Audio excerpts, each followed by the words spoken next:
Coming up on today's Daily Clone, Iowa State University has their newest president. We've got some bowl projections, and one of Iowa State's top wrestlers returns to the mat. All of that after a word from Fareway.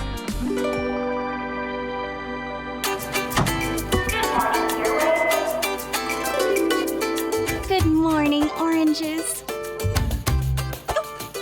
Top of the muffin to ya. Potato salad. We still on for lunch? Great. Sliced bread. You're the best thing I've seen since, well, you know. Oh, hello. Don't think I forgot about you. Friendly at Fareway. It's more than just a name. Welcome into the Northwest Bank Studios for the Daily Clone here on a Wednesday, presented by Fareway Meat and Grocery. Thanksgiving is just 2 weeks away, and Fareway should be your one-stop shop for all things Thanksgiving. Turkey, sides, desserts, drinks, everything in between. Hit up your local Fareway. We appreciate their support of the Daily Clone. Iowa State University announces that David Cook will be the school's 17th president. The Board of Regents selected Cook from North Dakota State as the newest president yesterday. Cook is Ames, Iowa State through and through. Born in Mary Greeley Hospital, he attended and graduated from Ames High School and then graduated from Iowa State in 1992. Of course, we won't know a ton about Cook until he's actually in the office, but he seems like the perfect choice. A guy who knows the institution, a guy who knows the community, and from a selfish perspective, knows the importance of athletics to this community. He seems like a guy who will be more involved, maybe day-to-day in athletics. I guess we'll just have to see how it plays out. He will take office in the spring of 2026, and we look forward to maybe getting to know him a little bit more before then. But David Cook is your 17th president at Iowa State. As the Cyclones became bowl eligible over the weekend, that means it's officially bowl projection watch season. Cardinal and Gold Report on Twitter put together a list of where a lot of different publications currently have the Cyclones going in bowl season. ESPN has two different projections, one from Mark Schlabach.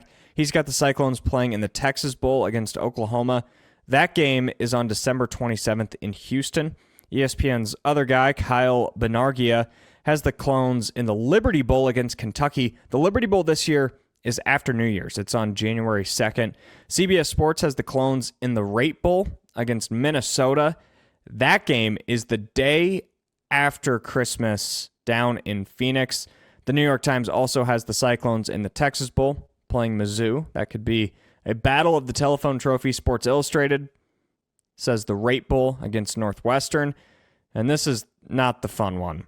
College Football News has Iowa State playing in Shreveport, Louisiana for the Independence Bowl against Cal. That game is December 30th, so at least it's a couple days removed from Christmas. It's still too early to see where all of these games will end up. Personally, I don't really have a preference for location. For me, it's more just, can we get a little bit away from Christmas? That'll be better for everybody to be able to make the trip. But above all else, it's about the opponent. I just want a real opponent, an exciting opponent. No group of five schools, nothing like that. If Iowa State could play Oklahoma, Missouri, I think those would be pretty intriguing opponents. Maybe even Minnesota. All of that. Just no Memphis. No Memphis in the Liberty Bowl. We can go to the Liberty Bowl, don't get me wrong.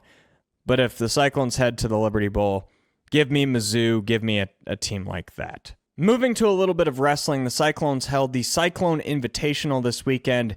8 individuals walked away with titles, one of them being Rocky Elam at 197, who returned to the mat after battling some injuries this offseason. Elam will be taking this weekend off as the Cyclones will go against Nebraska Kearney to get Elam ready for the Cyhawk duel. Elam's in a state that just loves wrestling, and he enjoyed being on the mat in Hilton as a Cyclone for the first time on Saturday, because it just means more in this state. It's so cool. I was really looking forward when I first committed to Iowa State, thinking about the tradition, thinking about the robes that we get to wear, thinking about all the great athletes that have come through this university and done so well. I've had coaches even from from that wrestled at this university. I wrestled with under Kevin Jackson for a year or two at the Olympic Training Center, and he was here. And then getting to wrestle, of course, under Coach Dresser, who is a great athlete in the state of Iowa and from Iowa.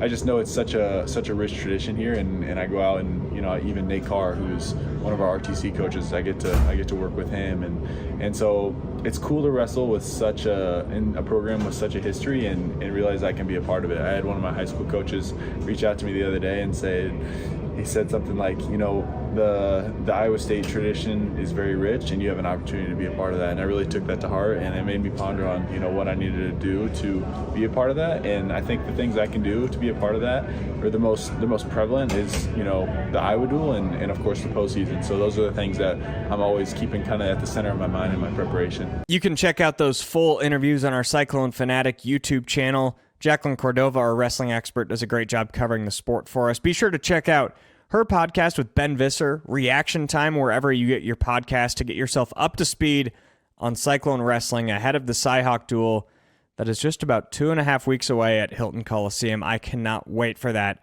Again, it's Reaction Time on our Cyclone Fanatic YouTube channel, Spotify, Apple Podcasts, all of that good stuff. And don't worry, I'm not ignoring the Cyclone women. They have a game tonight against Valparaiso. But in order to not date this podcast, I'm not going to talk too much about the game. I'll be there, so check out, of course, Cyclone Fanatic YouTube, and subscribe. You'll see all my coverage, and I'll have more of that on the Daily Clone on Thursday. Thank you for tuning in to the Daily Clone here in the Northwest Bank Studios.